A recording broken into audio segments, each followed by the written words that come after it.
오늘 함께 묵상할 성경 말씀은 시편 86편 1절에서 17절 말씀입니다. 시편 86편 1절에서 17절 말씀입니다. 오늘은 11절 말씀을 읽겠습니다. 여호와여 주의 도를 내게 가르치소서. 내가 주의 진리에 행하오리니 일심으로 주의 이름을 경외하게 하소서. 아멘.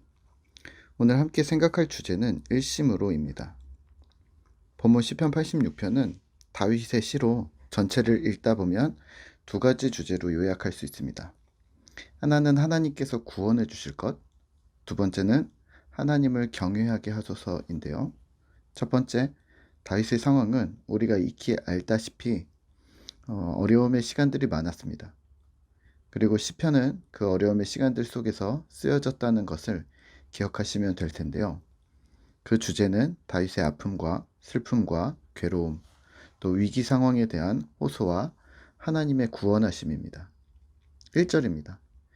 여호와여 나는 가난하고 궁핍하오니 주의 귀를 기울여 내게 응답하소서. 아멘. 다윗에게 물질적, 실질적 가난과 궁핍함의 이유는 그가 도망자 신세였기 때문입니다. 누군가로부터 쫓기는 상황에 반복적으로 놓였고 한 곳에서 정착할 수 없는 상황이었습니다. 마음의 어려움뿐 아니라 실제 목숨이 달려있는 상황이었음을 감안할 때 그의 인생은 참으로 고단한 삶이었습니다. 2절입니다. 나는 경건하오니 내 영혼을 보존하소서. 내 주 하나님이여 주를 의지하는 종을 구원하소서. 주여 내게 은혜를 베푸소서. 내가 종일 주께 부르짖나이다. 아멘. 가난하고 궁핍하고 그런 상황에 하나님께 부르짖습니다. 내게 응답하소서. 주의 종을 구원하소서. 주여 내게 은혜를 베푸소서. 시편 86편을 통해 우리가 쉽게 인지할 수 있는 것은 어려움의 상황에 신자는 기도한다는 것입니다. 어려움과 괴로움의 상황, 위기의 상황, 위협의 상황에 하나님을 의지하며 주께 부르짖는 자는 바로 신자라는 말입니다. 오늘 우리는 위기의 상황에 잘 기도하지 않습니다. 괴로움의 상황에 기도하지 않습니다. 위급한 상황에 기도하지 않습니다. 왜냐하면 우리가 의지할 것이 많아진 것이죠. 우리가 할 수 있는 처치와 노력은 다 감당한 후에 그 나머지 인간의 능력으로 되어지지 않을 부분만 하나님께 기도합니다. 더 이상 손 쓸 수 없는 부분에 대해서 하나님께 기도합니다. 이 말은 인간의 영역이 늘어날수록 하나님의 영역이 줄어드는 것으로도 볼 수 있습니다. 자연스레 우리가 기도해야 할 영역은 점점 작아지는 것이죠. 과연 그래도 되는 걸까요? 장동민 교수라는 분이 계신데요. 이러한 현상에 대해서 틈새의 신이라는 개념을 가져와서 설명합니다. 다른 곳에서도 사용하는 틈새의 신이라는 개념인데요. 틈새의 신은 인간과 과학이 설명할 수 없는 부분이 하나님의 영역이라는 개념인데요. 하나님의 섭리가 뛰어나니까 우리는 하나님께 맡기자. 인간은 하나님의 영역에 들어설 수 없다. 네, 겉으로 보면 맞는 말인데요. 이런 입장의 기독교인들에게는 허점이 있습니다. 앞으로 세대가 계속해서 거듭할수록 과학이 발전할 텐데 그럼 미지의 세계, 우주, 의학, 생물학, 농업, 혁명 등의 영역들이 과학으로 해결이 되어지면 하나님의 영역이 좁아지게 되는 것이죠. 그러면 거기서 인간은 하나님을 찾을 이유, 하나님을 찾을 이유가 점점 줄어드는 거죠. 다시 말하면 기독교의 입지가 점점 좁아지게 되는 것이죠. 사실 이 부분은 세속화에 대한 기독교인의 대처가 매우 안일함을 보여주는 말인데요. 틈새의 신 개념을 사용하며 기독교를 따르는 그리스도인들을 강하게 반대한 사람은 독일의 신학자 본 회퍼입니다. 우리가 잘 아는 본 회퍼는 이렇게 말합니다. 우리의 부족함을 채우는 신이 하나님이 아니라 이미 우리가 접하고 있는 온 세상 안에서 하나님을 발견해야 한다고 합니다. 과학이 설명할 수 없는 기적에 대해서 하나님을 설명할 것이 아니라 그 과학적 세계를 인정하면서 그 세계의 배후에서 의미를 부여하시는 하나님을 찾아야 한다는 말입니다. 그렇다면 우리는 아플 때 병원에 가지 말고 기도해야 한다는 말이 아니라 병원에 가면서 치료를 받으면서 함께 기도해야 한다는 말입니다. 사고가 났을 때 경찰을 불러야 한다, 만다가 아니라 사고 중에도 경찰을 부를 때도 이를 수습할 때에도 하나님의 도우심을 구해야 한다는 말입니다.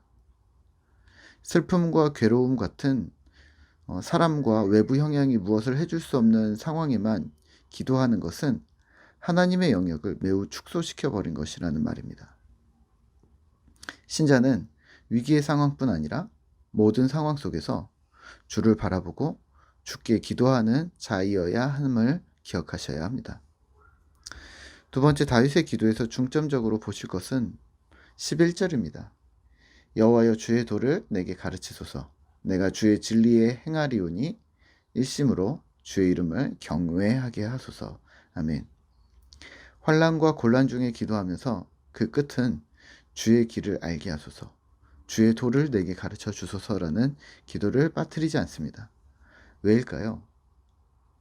하나님의 뜻을 알아가는 것, 주님의 계획을 아는 것은 중요한 일입니다. 이 사건이 왜 나에게 일어났는지, 우리는 왜 이러한 시간들을 보내고 있는지 하나님의 위로를 받을 수 있기도 하며 하나님 주시는 위로와 격려를 통해 그 난관을 헤쳐가 나갈 힘을 얻을 수 있기 때문입니다. 하지만 주의 말씀을 가르쳐 달라는 다윗의 기도의 마지막은 일심으로 주를 경외함이라고 보시면 어떨까요?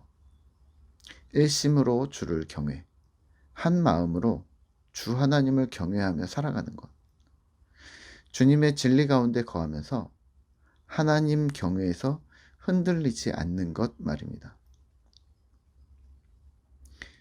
현대인의 성경은 이렇게 얘기하고 있습니다. 여호와여, 주의 길을 나에게 가르치소서. 내가 주의 진리 가운데 걸어가겠습니다. 나에게 한결같은 마음을 주셔서 내가 주의 이름을 두려워하게 하소서. 아멘. 시편 86편 11절의 현대인의 성경이었는데요. 일심으로는 한결같은 마음입니다. 오늘 우리는 한결같은 마음, 일심을 유지하고 있는지 되돌아보셔야 합니다. 바뀌는 것은 우리이지 하나님은 아닙니다.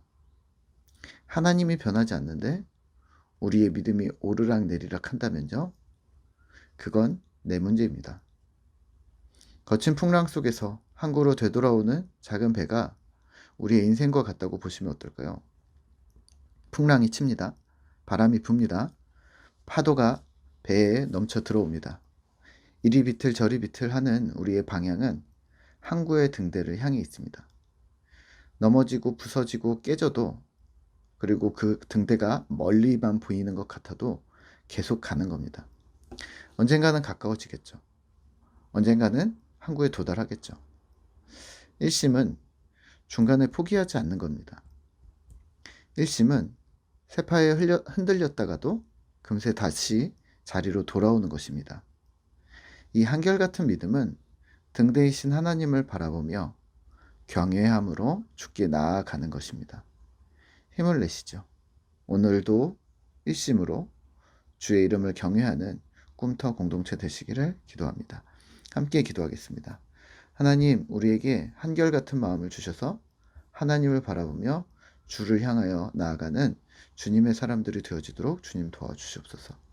하나님, 우리가 우리의 삶 속에서 여전히 하나님께서 나의 주인이시고 온 세상의 주인이심을 잊지 않게 하시고, 하나님, 중간에 포기하지 않고 흔들렸다가도 다시 제자리로 돌아와 하나님을 꿋꿋이 바라보며 주께로 향하는 주님의 제자들이 되도록 우리를 붙들어 주시옵소서.